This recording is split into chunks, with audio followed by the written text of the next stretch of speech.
नमस्कार दोस्तों। आज हम इस वीडियो में डिस्कस करने जा रहे हैं आरपीसी स्कूल लेक्चरर मैथमेटिक्स के सिलेबस और स्ट्रेटजी के बारे में। आज हम इस वीडियो में समझेंगे कि जो प्रीवियस ईयर का रिजल्ट है, पोस्ट है, उसके आधार पर वर्तमान स्तर पर क्या स्ट्रेटजी होनी चाहिए, क्या सिलेबस है, किस प्रकार के चेंजेस हुए हैं, वर्तमान में जो ऐड किया गया है आरपीसी की तरफ से कुछ पॉइंट्स, जैसे 40% का क्राइटेरिया ईच पेपर में 40% के अंक लाना अनिवार्य किया गया है। इस प्रकार के सभी पक्षों को, पहलुओं को देखेंगे, समझेंगे और जानेंगे। ठीक है, चलिए शुरुआत करते हैं। Mathematics RPC school lecturer. ठीक है,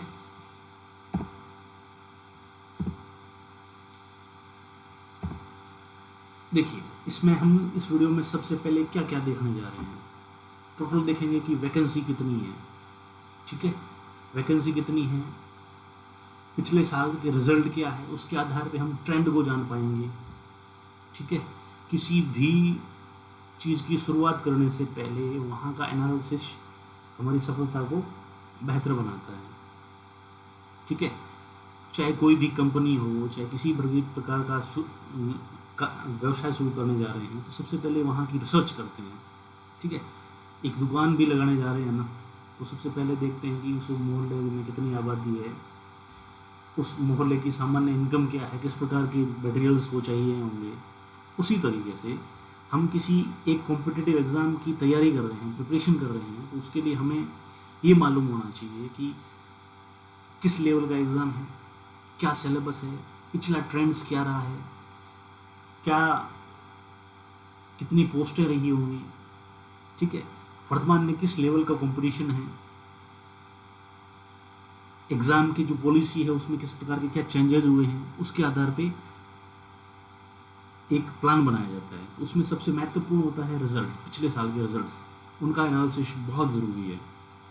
ठीक है, सिलेबस तो हम डिस्कस करेंगे ही। ठीक है, सिलेबस तो डिस्कस किए जाएंगे और उसके अंत में हम देखेंगे किस प्रकार की प्लान, स्टडी प्लान तैयार करें ताकि हम अपने एक मुकाम को हासिल कर सकें।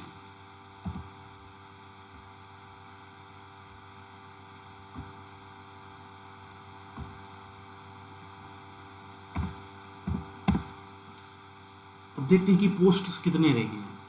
ठीक है, देखिए 2018 में तो पोस्ट थी 193। ठीक है, काफ़ी कुछ ठीक ठाक पोस्टें थी, लेकिन इस बार बहुत कम है। ठीक है, ऊँट के मुंह में जीरे के बराबर है, 68 पोस्ट्स है। 4 साल के बाद वैकेंसी आई है और 4 साल के बाद वैकेंसी में 1/3 पोस्ट रह गई है। कंपटीशन बढ़ चुका है। इस दरमियान बहुत सारे लोग पास आउट हुए होंगे, कॉलेजों की संख्या बढ़ी है, सीटें बढ़ी हैं, यानी कि पास आउट स्टूडेंट्स की संख्या बढ़ी है, निश्चिंत है। इसका मतलब कंपटीशन थोड़ा सा बढ़ने वाला ही है, लेकिन हम एक सही रणनीति से अपनी सफलता को हासिल कर सकते हैं। सही रणनीति में अभी हमने डिस्कस किया था, प्लान सबसे बड़ा क्या है, स्ट्रेटजी क्या है, किस प्रकार का ये एग्ज़ाम रहने जा रहा है। इसके आधार पर एक बेहतर रणनीति सफलता को सुनिश्चित करेगी।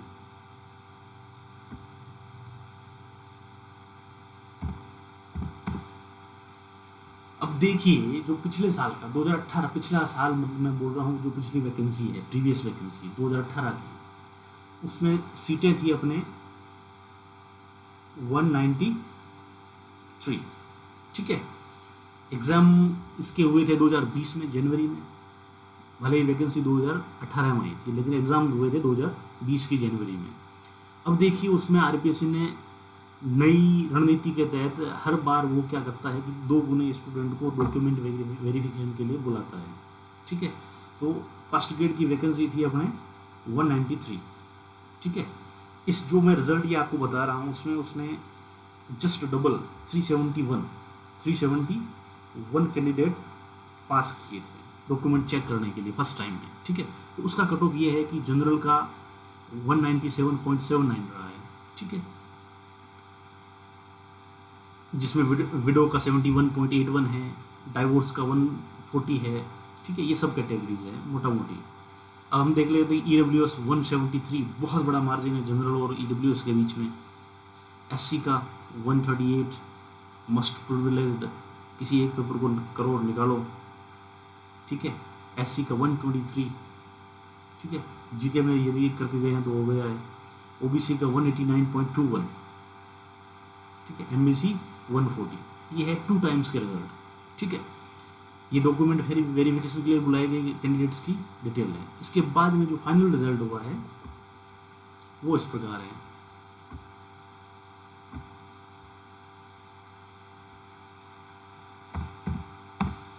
ये है फाइनल रिजल्ट जो कि 193 कैंडिडेट्स आरपीएससी ने पास किए हैं, ठीक है। इसमें देखिए जनरल का रिजल्ट रहा है 212, ठीक है। 212 कितना जंप किया, 197 था पिछले में डबल में, और ये है 212, जस्ट 15 मार्क जंप हुआ है, ठीक है। तो आप देख सकते हैं कि कितना जो रिजल्ट का पास का मार्जिन है वो कितना माइन्यूट होता है, ठीक है। यानी कि हम ऐसी स्टडी लेके चले हैं कि जनरल कैंडिडेट से एक सामान्य जो पेपर रहता है एक सामान्य विद्यार्थी का, ठीक है, जो अच्छी खासी तैयारी करके जाए, उससे करीब 20 से 25 मार्क का मार्जिन रहे तो हम अपनी सीट को सिक्योर कर सकते हैं, ठीक है। अब देखिए ओबीसी का 200, पिछले में था 187, यानी कि करीब 13 मार्क्स जंप रहा है। अब देखिए ईडब्ल्यूएस 188, काफ़ी मार्जिन है, काफ़ी बचाव है, वो ओबीसी से बहुत कम है, 12 नंबर का गैप है। एससी 149 और ST 137, just clear the exam, ठीक है। ये रह गए रिजल्ट की बात। अब हम चलते हैं सिलेबस पे। क्या सिलेबस है देखिए, जैसे देखिए अपने 2 पेपर होते हैं, ठीक है, फर्स्ट पेपर और सेकंड पेपर। फर्स्ट पेपर में क्या है, जीके, और सेकंड में ऑप्शनल पेपर होता है अपने मैथ्स है, ठीक है। जीके कितने का होता है, 150 का, 150, और ये होता है 300, कुल मिला के हुआ 450 का, ठीक है। अब आरपीएससी के नए नियमों के हिसाब से अपने को दोनों पेपरों में 40% इन ईच पेपर, यानी कि पहले पेपर में भी हमें 40% चाहिएगा, यानी कि 60 मार्क चाहिए वो आउट ऑफ 150। और सेकंड पेपर मैथमेटिक्स, उसमें हमें 300 में से 40% के हिसाब से 120 नंबर चाहिए। वो SC ST और जो कैटेगरी 5% छूट के दायरे में आती है उनके लिए रिलैक्सेशन मिल जाएगा।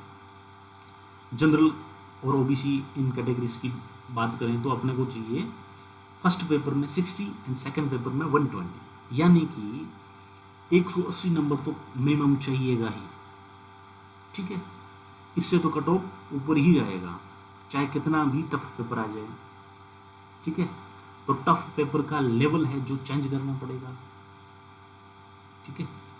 पेपर का जो लेवल है वो आरपीसी को निसंदेह ही जो इस क्राइटेरिया जो तय किए गए हैं उस हिसाब से चेंज करने ही पड़ेंगे, ताकि ऐसा उल्टा ना पड़ जाए कि आपको 180 से ऊपर और जो फॉर्मूले हैं दोनों में 40% का कैंडिडेट मिले ही ना, ठीक है।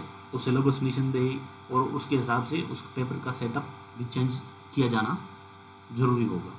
लेकिन हमें ये ध्यान रखना है कि दोनों पेपरों में प्रॉपर कमांड देना पड़ेगा, लेकिन ये निश्चित है कि आपको सिलेक्शन देने के लिए अपना जो पेपर है ऑप्शनल उसकी तैयारी दमदार चाहिएगी, ठीक है। इसके बिना पेपर निकलना बहुत मुश्किल है, क्योंकि इसका स्कोर है वो जस्ट डबल है। जीके है 150 और ऑप्शनल अपना है 300, ठीक है। तो इसी के हिसाब से हमें एक प्रॉपर रणनीति तैयार करनी पड़ेगी। चलिए अब हम देखते हैं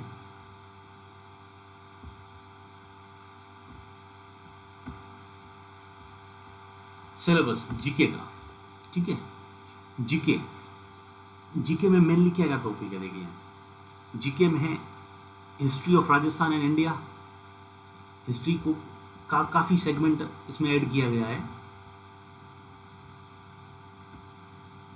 ठीक है। हिस्ट्री का बहुत बड़ा सेगमेंट इसमें ऐड किया गया है। इस बार राजस्थान का हिस्ट्री ऐड किया गया, पिछली बार जो कि नहीं था, क्यों इसलिए राजस्थान के जो कैंडिडेट्स हैं उन्हें निसंदेह ही फायदा होने वाला है। ठीक है। हिस्ट्री है।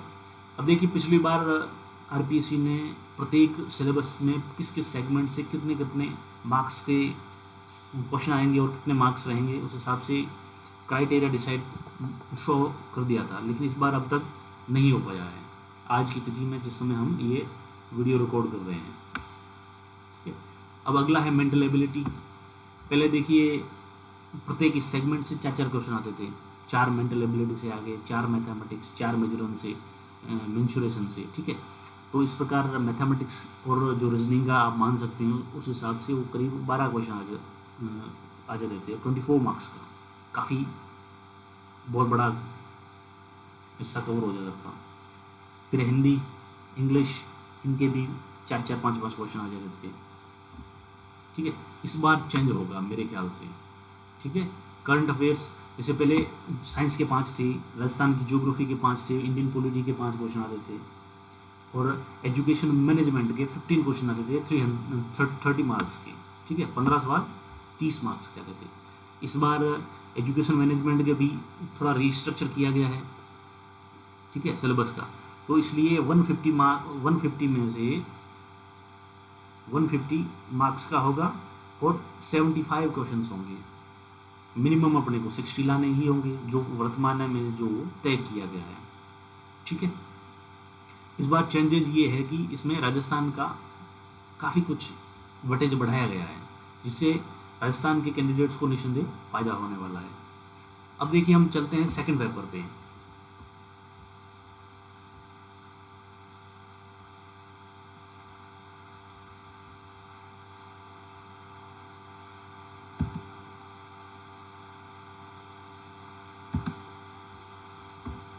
सेकंड पेपर में अब हम देखें, जैसे देखिए तो पिछली बार जो आरपीएससी ने तय कर रखा था कि सेकेंडरी लेवल से 55 क्वेश्चन आएंगे। ठीक है। सेकेंडरी लेवल से 55 क्वेश्चन होंगे।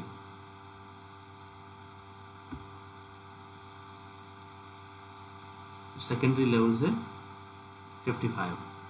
इसी तरीके से आरपीएससी ने तय कर रखा था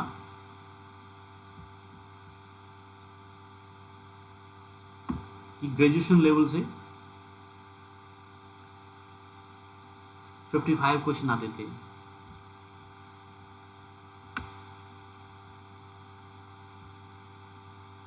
और पोस्ट ग्रेजुएशन लेवल से 10 क्वेश्चन आते थे। और एजुकेशनल जो पेडागोजी है वहां से जो 4th सेक्शन है, सेगमेंट है इसका, वहां से 30 क्वेश्चन ये तय था। इस बार इस प्रकार का क्लासिफिकेशन अभी तक आरपीएससी ने दिखाया नहीं, शो नहीं किया है। ठीक है।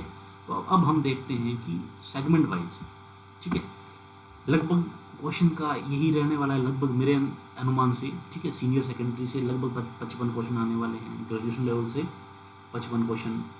ठीक है। और प्रत्येक क्वेश्चन 2 मार्क्स का होगा। और सेकंड पेपर में हमें मिनिमम 120 मार्क्स चाहिए, और एससी और एसटी को 5% का वो मिल जाएगा, छूट मिल जाएगी। ठीक है। अब देखिए हम सीनियर सेकेंडरी लेवल पे कौन कौन से पॉइंट्स है वो देख लेते हैं। ठीक है।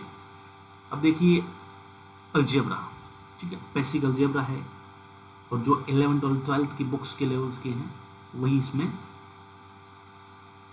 मेनली पॉइंट्स आपको कवर वहीं से हो जाएंगे। लेकिन हमें क्वेश्चन जो एग्जाम के ओरिएंटेड है वो प्रीवियस ईयर के क्वेश्चन पेपर से हम देख सकते हैं, जो कि नेक्स्ट वीडियोस में हम देखेंगे।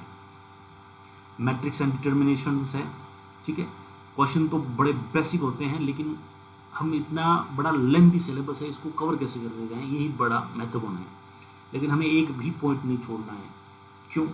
क्योंकि यदि हम किसी ऐसे टॉपिक को छोड़ के चले जाए और वहीं से 1-2 क्वेश्चन चले आए हैं, दूसरा कैंडिडेट जो इसको पढ़ के गया है वो आपसे आगे चला जाएगा। इसीलिए हमें प्रत्येक पॉइंट को कवर करना होगा, एक बेसिक अंडरस्टैंडिंग एग्जाम तक लेके जानी होगी, और उन पर बेस्ड क्वेश्चन का पहले प्रैक्टिस जरूरी रहेगा। अगला है शेड्स, रिलेशन एंड फंक्शन। ये तो स्टार्टिंग टॉपिक्स है 11th और 12th की बुक्स में, वहीं से बेसिक स्टार्ट करना है हमें। और बाकी जो सबसे बड़ी है कि प्रैक्टिस।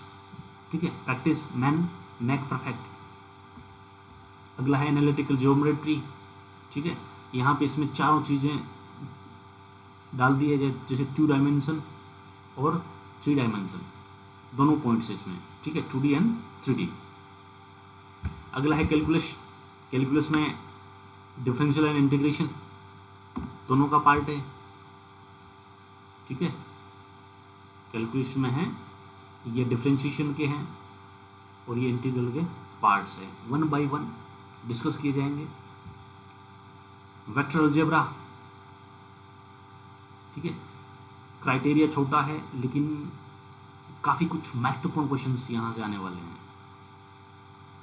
अगला है स्टैटिक्स एंड प्रोबेबिलिटी, बहुत अच्छा सेगमेंट है और यहाँ से क्वेश्चन विशेषकर स्टैटिक्स से निकलने नहीं चाहिए, ठीक है।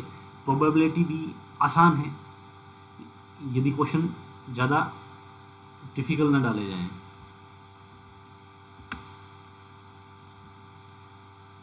ठीक है, अब ग्रेजुएशन लेवल से भी 55 क्वेश्चंस आएंगे, ठीक है। इसमें मेन पॉइंट रहेंगी एब्स्ट्रैक्ट अलजेब्रा है, कॉम्प्लेक्स एनालिसिस है, कैलकुलस है, इसमें पीडी और ओडी का सेगमेंट है कैलकुलस में, ठीक है, ऑर्डिनरी डिफरेंशियल कैलकुलस और पार्शियल डिफरेंशियल। अगला है डिफरेंशियल इक्वेशंस,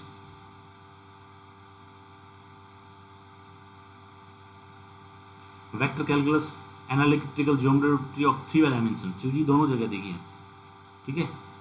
12th लेवल का अलग है और ग्रेजुएशन लेवल में अलग है, एक प्रॉपर एक पेपर है 3D पे। Statics and dynamics, statics and dynamics, ये 7 से पॉइंट्स दे रखे हैं ग्रेजुएशन में, यहाँ से लगभग 55 क्वेश्चन आने वाले हैं। और पोस्ट ग्रेजुएशन लेवल इसमें भी 5 पॉइंट दिए गए हैं और जिनसे 10 क्वेश्चंस आने वाले हैं, ठीक है। आप देख सकते हैं कि ईच सेगमेंट से लगभग 2 क्वेश्चंस के आने की संभावना है। और 4th and last part education pedagogy, education pedagogy है इसमें और मेनली कंप्यूटर और इंफॉर्मेशन टेक्नोलॉजी से जुड़े हुए पार्ट्स है। ये बहुत महत्वपूर्ण सेगमेंट है जहाँ से 30 क्वेश्चन जो कि 60 मार्क्स के आने वाले हैं, ठीक है। इनका बहुत बड़ा महत्वपूर्ण रोल रहने वाला है क्योंकि मैथमेटिक्स एक डिफिकल्ट लेवल पे चला जाता है, तो यहाँ पे बचा हो सकता है। लेकिन कई बार देखा जाता है कि इस सेगमेंट में भी इतनी आसानी नहीं रहती, क्योंकि पेपर सेटर जानता है कि कहीं जो मेन जिस पेपर का एग्ज़ाम हो रहा है और उस क्षेत्र का कैंडिडेट कहीं पीछे न रह जाए, जो एक जीके और इस एजुकेशन पेडागोजी को बहुत बड़ा स्ट्रॉन्ग करके जाए और सिलेबस में वो टारगेट कर रहा है कि 45-50 मार्क्स आ जाए, ठीक है, आउट ऑफ 240, ठीक है। इस हिसाब से पेपर सेटर अपने आप में उस पूरा संतुलन बिठा के चलेगा। Okay, thank you. Next videos में हम लेके आ रहे हैं नई, जिसमें 1 by 1 टॉपिक से पूरा सिलेबस कवर किया जाएगा।